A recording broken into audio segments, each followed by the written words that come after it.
The twin suns of Nova Delta Station hung low on the horizon, casting a rusted glow over the barren expanse. Zeke Ward's workshop, a sprawling maze of half-assembled engines, grease-stained tools, and scrap parts, sat isolated on the edge of the trade hub.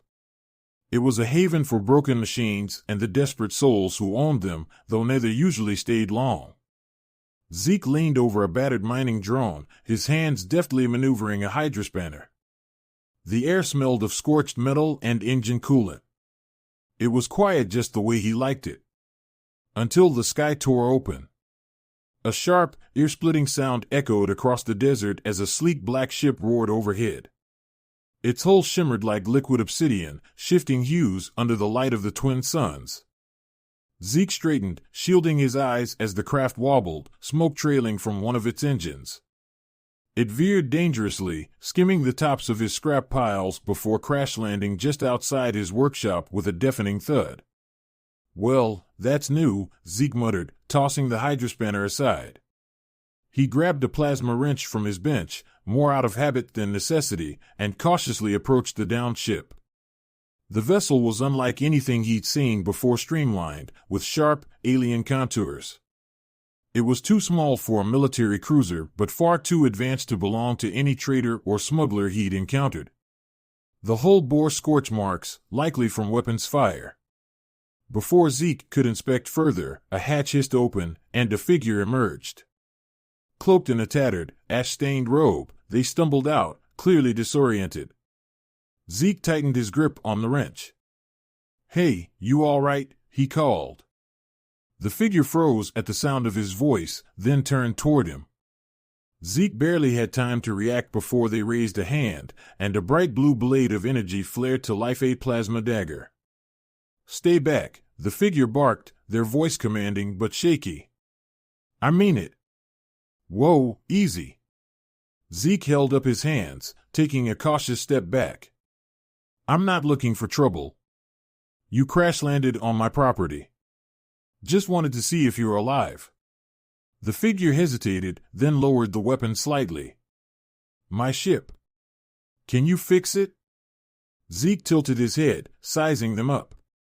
Beneath the hood, he caught a glimpse of violet skin and sharp, elegant features, alien, and not just any kind. Cerathian. His stomach twisted. The Cerathians were powerful, enigmatic, and notoriously untrusting of humans. So what was one doing out here, alone and in trouble? "That depends," Zeke said cautiously. "What's wrong with it?"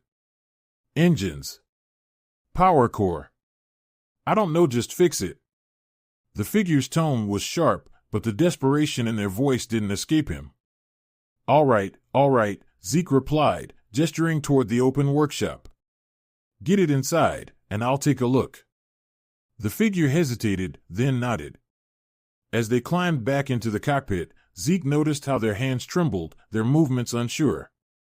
Whoever this was, they weren't used to being this vulnerable. The ship hummed weakly as it lifted off the ground, sputtering as it hovered into the workshop and landed with a metallic groan. Once inside, Zeke got to work. As he approached the ship, the cloaked figure jumped down, staying close to the hull, watching him warily. "You're really jumpy for someone who needs help," Zeke remarked, crouching to inspect the damage. "Just fix it and keep your mouth shut," the figure snapped. "All right, no need to get touchy. This thing's a piece of art, though. Haven't seen a stealth-class Cerathian cruiser before." The figure stiffened. "You've seen Cerathian ships?" "Only in news vids," Zeke admitted. "What's someone like you doing all the way out here? This is human space." "That's none of your concern." "Fair enough." Zeke didn't press further, but his curiosity simmered beneath the surface. He pried open an access panel, revealing a charred mess of wires and shattered conduits. "Damn, what did you do to this thing?" "It's been chased," the figure admitted reluctantly. "Chased? By who?" Zeke asked, glancing up. He froze when he saw the figure had removed their hood. She was stunning in the way only Sarathians could be: violet skin, intricate gold markings across her temples, and eyes that swirled like galaxies. Recognition hit Zeke like a lightning bolt. This wasn't just any Sarathian. "Your Princess Lyra," he blurted, before he could stop himself. Her eyes narrowed, and the plasma dagger was in her hand again. "Keep your voice down."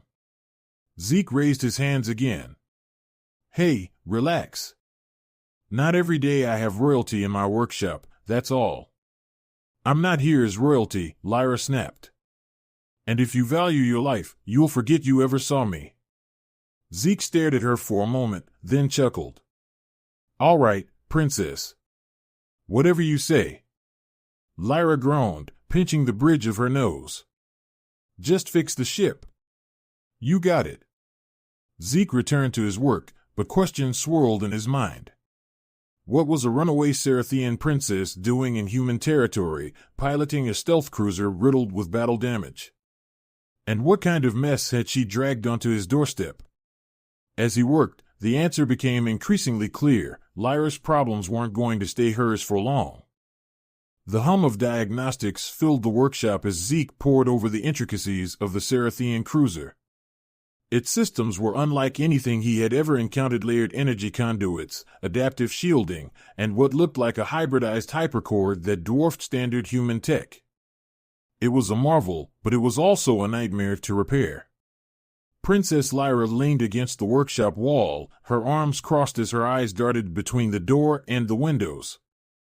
She radiated unease, her fingers twitching near the plasma dagger clipped to her belt. "You keep pacing like that, you're gonna wear out the floor," Zeke muttered without looking up. "Just focus," she snapped, but the edge in her voice betrayed her nervousness. "How long until it's done?" Zeke pulled a Fry power cell from the access panel, its charred casing releasing a faint puff of acrid smoke. "Depends. This thing's been through hell. I'd say it's a miracle you even landed without blowing yourself to pieces." Lyra didn't reply. Zeke glanced over his shoulder and caught her staring out the window, her shoulders tense. "You expecting company, Princess?" She turned sharply. "I told you not to call me that." Zeke smirked.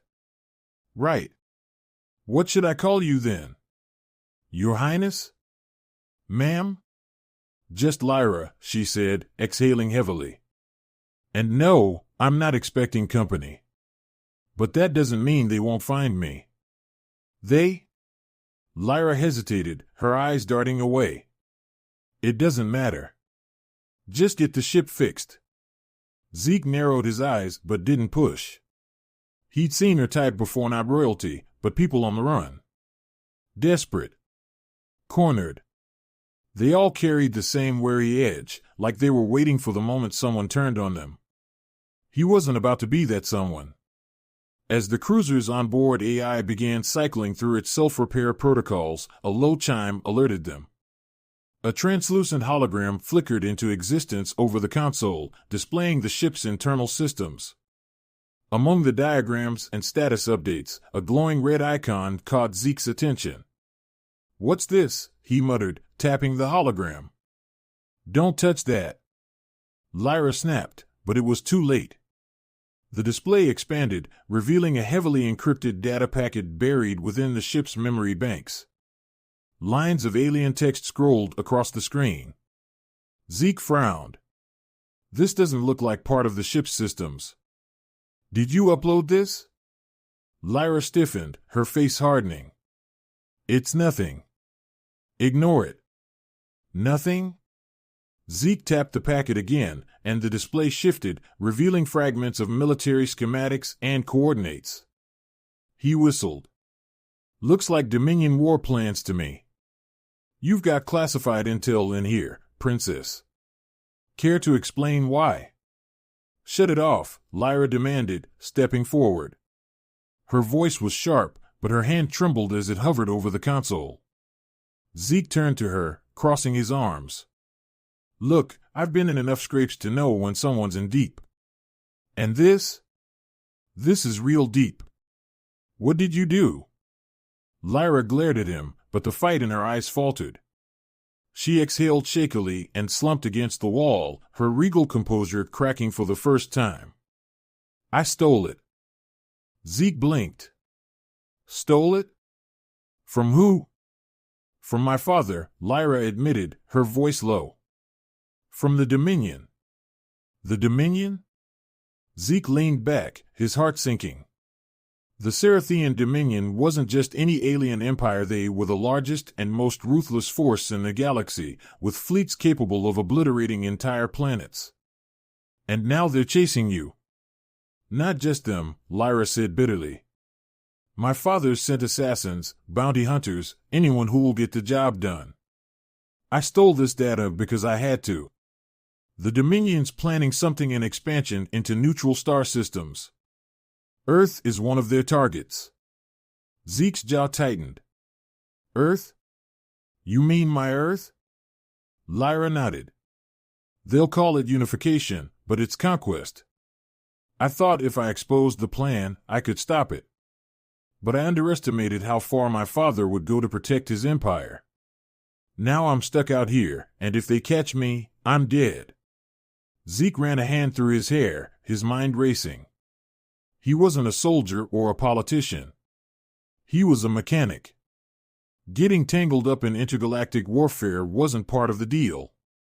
But Lyra's words hit close to home. Earth wasn't perfect, but it was his home. And if what she said was true, the stakes were bigger than either of them.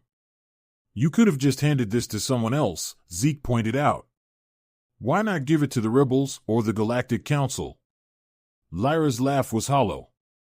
The Council's a joke, and the rebels? They don't have the resources to take on the Dominion. This data needs to reach someone who can use it. Someone with power. And you thought you'd do that alone? She shrugged. I didn't have a choice. Before Zeke could respond, the workshop lights flickered, and the ground vibrated beneath their feet. A deep, rhythmic hum grew louder, the unmistakable sound of engines descending from the sky. They found me, Lyra whispered, her voice barely audible.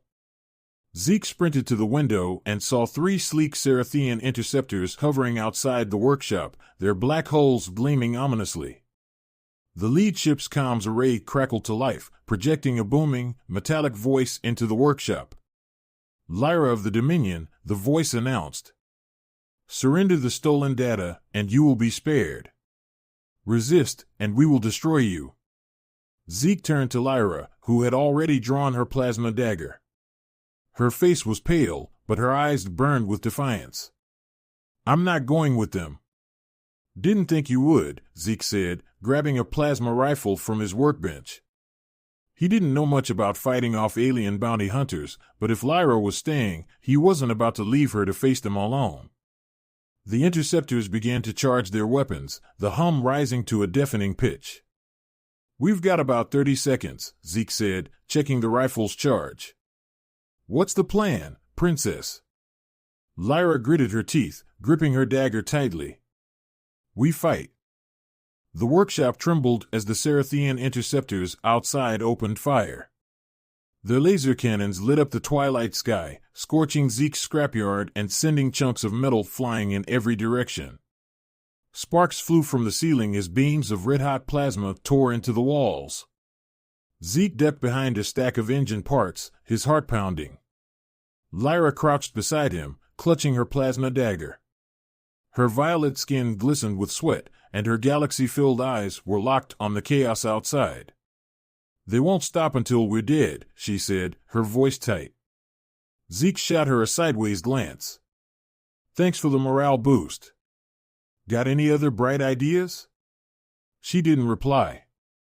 Instead, she peeked around the corner, taking in the formation of the 3 interceptors.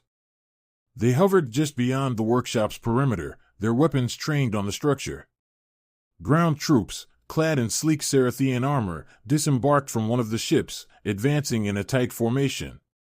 Their energy rifles glowed menacingly. Zeke cursed under his breath. He wasn't a soldier, but he'd seen enough action during his days fixing mercenary ships to know when he was outmatched. I hope you've got a plan, Princess. 'Cause I don't. Lyra's jaw tightened. We need to get to the ship. If I can get it in the air, we have a chance. You mean the ship I'm still fixing? Zeke shot back, incredulous. I don't care if it's duct taped together. Lyra snapped. It's our only shot. Can you get it running or not? Zeke hesitated, then nodded reluctantly. I can bypass the regulators, but we'll be flying on borrowed time. One bad move, and that core will blow us halfway to the next galaxy. Better than dying here, Lyra said, already moving. She darted toward the cruiser, her movements impossibly fast and fluid. Guess I'm in this now, Zeke muttered, grabbing a plasma rifle from his workbench. He fired a few blind shots through the workshop's shattered windows, forcing the advancing soldiers to take cover. Then he sprinted after Lyra. The cruiser sat in the middle of the workshop, its sleek, obsidian hull marred by battle damage. Smoke hissed from its engines, and the faint hum of the onboard systems was barely audible over the chaos. Zeke slid under the ship, wrench in hand, and began reconfiguring the plasma regulators. Sparks rained down as he worked frantically, bypassing safety protocols and reconnecting damaged conduits. Time, he shouted over the din of explosions. Not enough. Lyra yelled back, firing her plasma dagger at a soldier who had breached the workshop's perimeter. The weapon's energy arced through the air, striking her target with precision. The soldier collapsed, but 3 more took his place. Zeke's comms link crackled to life, the voice from the interceptors booming through the workshop. This is your final warning, Lyra. Surrender the data, or we will destroy everything. Zeke rolled out from under the ship, his face streaked with sweat and grease. Good news, Princess, he shouted. The ship's patched up enough to fly. Bad news? I don't think we're sticking the landing. I'll take it. Lyra darted toward the cockpit, deflecting incoming fire with her dagger's energy shield. She slid into the pilot's seat and began powering up the systems. The cruiser roared to life, its engine sputtering before stabilizing with a low hum. Zeke bolted for the open hatch, firing wildly to cover his retreat. He dove into the ship just as the interceptors launched another volley of plasma bolts. The workshop erupted in flames behind them, debris raining down as Lyra pulled the cruiser into the air. The ship shuddered violently, warning alarms blaring from every console. Hang on! Lyra shouted, gripping the controls. She pushed the thrusters to maximum, rocketing toward the atmosphere. The interceptors gave chase, their cannons lighting up the darkness. Do we have weapons on this thing? Zeke yelled, scrambling into the co-pilot's seat. Minimal, Lyra admitted.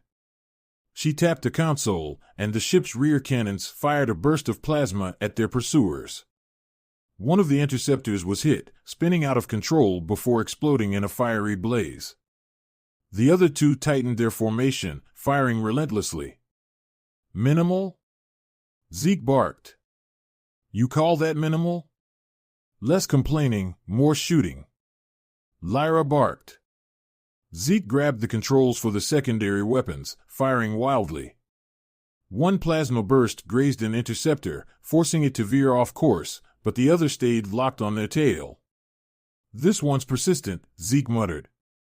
Lyra's eyes narrowed. Hold on. Without warning, she threw the ship into a sharp dive, hurtling toward the planet's surface. The interceptor followed, its cannons lighting up the sky. Zeke clung to his seat, his stomach lurching as the G-forces pressed him down. What the hell are you doing? He shouted.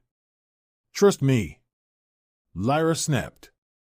At the last possible moment, Lyra pulled up, skimming the surface of a canyon. The interceptor wasn't as agile. It clipped the edge of the canyon wall, exploding in a brilliant flash of light.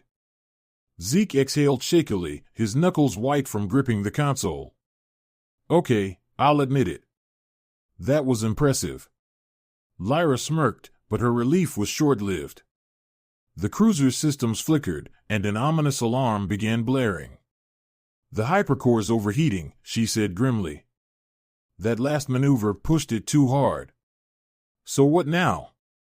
Zeke asked, his voice tinged with panic. Lyra glanced at the NAV screen, her jaw tightening. There's a nebula nearby. If we can reach it, we can hide long enough to repair the core. And if we don't? Zeke asked. Then we blow up, Lyra said flatly. Zeke groaned, slumping back in his seat. I hate this plan. You'll hate dying more, Lyra retorted, punching the thrusters. The cruiser lurched forward, racing toward the nebula as the hypercore's heat levels climbed dangerously high. The vast, glowing expanse of the nebula loomed ahead, its swirling colors a beacon of hope or a trap. Behind them, the smoldering ruins of Nova Delta Station disappeared into the void. Zeke glanced at Lyra, her face illuminated by the flickering lights of the cockpit. He'd started the day fixing mining drones and ended it running from an alien empire with a rebellious princess. And something told him this was just the beginning. The ship hurtled into the dense nebula, its glowing tendrils of gas enveloping the battered cruiser like a cosmic curtain. Alarms blared incessantly, warning of rising temperatures in the hypercore. Zeke leaned over the console, furiously typing commands into the system, trying to stabilize the overheating reactor. I need 10 minutes to cool this thing down, he growled. If we push it any harder, we're gonna blow ourselves into stardust. Lyra glanced at the sensor array, her jaw tightening. We don't have 10 minutes. They'll track us here. That's the least of our problems. Zeke shot back. If I don't vent the hypercore, the ship will go critical. The princess clenched her teeth, her fingers gripping the controls. The nebula provided temporary cover, but its swirling gases wreaked havoc on the ship's sensors. Lyra switched to manual navigation, weaving through dense clouds of charged particles. Fine. Do what you need to do, but make it fast. As Zeke scrambled to stabilize the hypercore, a proximity alert blared across the cockpit. The ship's sensors cut through the interference, revealing a new threat, a fleet of pirate vessels emerging from the nebula. Pirates, Lyra muttered, her voice low and cold. Because things weren't bad enough. The comms crackled to life, and a hologram flickered in the center of the cockpit. A human face appeared, rugged and scarred, with a cruel grin that stretched across his lips. It was Captain Rain, a name Zeke knew all too well. Rain was infamous across human and alien territories as a smuggler, slaver, and war profiteer. Well, Rain drawled, his voice oozing with mockery. If it isn't Princess Lyra of the Dominion. You're far from home, aren't you? And what's this? A human mechanic tagging along? Adorable. Lyra's eyes narrowed. What do you want, Rain? Rain's grin widened. What do I always want? Hand over the data you're carrying, and I'll let you live. Maybe. Resist, and I'll tear that fancy little ship of yours apart. Zeke leaned toward Lyra, whispering urgently. This guy's bad news. If he gets that data, it'll end up in the hands of whoever pays him the most. Maybe even your father. I know, Lyra said, her voice tense. She turned back to the hologram. You're not getting the data, Rain. Turn your ships around. Rain laughed, a hollow, mirthless sound. Bold words for someone with no leverage. Fine. We'll do this the hard way. The hologram blinked out, and the pirate ships surged forward, their weapons locking onto the cruiser. Zeke, get to the turrets. Lyra shouted, pulling the ship into a sharp roll as plasma bolts streaked past them. I'll keep us moving. Just keep them off our tail. Zeke bolted toward the gunner's station, his heart pounding. The cruiser's turrets weren't built for prolonged combat, but they were better than nothing. As he strapped himself in, the targeting interface lit up, highlighting the incoming pirate vessels. All right, let's see what you've got, Zeke muttered, gripping the controls. He fired a volley of plasma bolts, clipping the wings of one pirate ship and forcing another to veer off course. But for every ship he hit, two more closed in. We're outnumbered, he shouted over the comms. This isn't a fight we can win. Then we don't fight. Lyra's voice crackled back. Hold them off until we reach the other side of the nebula. I've sent a distress signal. If the resistance is out there, they'll come. Big if. Zeke fired another shot, taking out a pirate's engine. If they don't, we're toast. The battle raged on, the cruiser's shields buckling under the relentless assault. The ship lurched violently as a missile struck its aft section, sending a shower of sparks through the gunner's station. Zeke gritted his teeth, ignoring the smoke and heat as he kept firing. Suddenly, a new signal lit up the sensors. At first, Zeke thought it was more pirates, but then he saw the marking sleek Cerathian resistance fighters emerging from the nebula, their hulls painted with the unmistakable symbol of the rebellion. Reinforcements! Zeke shouted. Looks like your friends got the message, Princess. Lyra allowed herself a small smile as the resistance ships dove into the fray, their precise maneuvers and advanced weaponry quickly turning the tide. The pirate fleet faltered under the combined assault, and Rain's voice crackled over the comms once more. Enjoy your victory while it lasts, he snarled. This isn't over. With that, the pirate ships retreated, disappearing into the depths of the nebula. The cruiser docked aboard the Resistance flagship, a sprawling vessel bristling with weaponry. Lyra and Zeke stepped into the main hangar, greeted by a group of Cerathian rebels. At their head was a tall, imposing woman with silver markings on her violet skin. She embraced Lyra warmly. Lyra, she said, her voice filled with relief. We thought we'd lost you. I'm harder to kill than that, Lyra replied with a faint smile. She turned to Zeke. This is Commander Arya, leader of the Resistance. Arya, meet Zeke Ward. He saved my life. Arya's sharp gaze settled on Zeke. A human? Unusual company for a Cerathian princess. Zeke shrugged. I didn't have much of a choice. She brought her mess to my doorstep. Arya smirked. Welcome to the rebellion, Zeke. Whether you like it or not. Zeke opened his mouth to protest, but Lyra cut him off. We need to secure the data. It's proof of my father's plans. If we can get it to the Galactic Council they'll have no choice but to act, Arya finished. We'll upload the data immediately. You've done well, Lyra. As the rebels began working, Zeke lingered at the edge of the hangar, watching the bustle around him. His life had been simple, fixing broken machines and keeping his head down. Now he was part of something much bigger, and he wasn't sure how to feel about it. Lyra approached him, her expression softer than he'd seen before. You could stay, you know, she said. The rebellion could use someone like you. Zeke chuckled. I'm just a mechanic, Princess. You're more than that, she replied. And stop calling me Princess. Zeke smirked. We'll see. As the flagship prepared to jump into hyperspace, Zeke felt a strange sense of belonging. For the first time in years, he wasn't just fixing machines, he was helping to change the galaxy. And he had a feeling this was only the beginning.